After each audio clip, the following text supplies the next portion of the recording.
it looks like he might just be keeping his job. President Hamid Karzai is edging closer and closer to over the 50% of Afghan votes needed to keep him in power.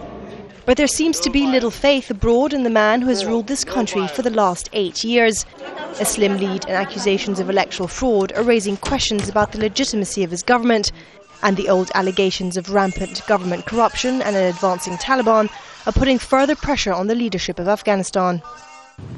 And whilst the votes are still being counted in a supposedly democratic process, ironically a push is underway by the US administration to appoint someone with the power of day-to-day governance to a different post altogether, that of chief executive. That person would work alongside the president, whomever he may be. The move highlights the skepticism with which the US views the office of President of Afghanistan, and it's a move that analysts here predict would not be welcome. If you have a chief executive who is appointed not by president, but by the US administration, it will create more conflict within the Afghan administration. And President Karzai considered himself as a legitimate president elected by people. He will never accept, having someone else who could probably contradict him or probably oppose some of his policies and agendas. The US's first choice for that role is rumoured to be presidential candidate Ashraf Ghani, a former finance minister who even did a stint at the World Bank, now a presidential candidate whose percentage of votes is still in single digits.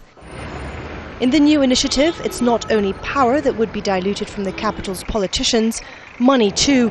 Afghanistan is heavily funded by foreign donors, and part of the new proposal would see less money flow to the central government in Kabul and more directly to the provincial governors.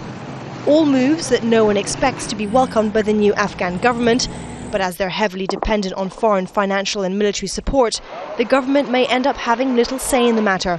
But both the West and Afghanistan have too much to lose if the relationship goes sour. The ultimate goal of the US is not to bring democracy in Afghanistan. Their ultimate goal is to fight terrorism, Al-Qaeda and the Taliban.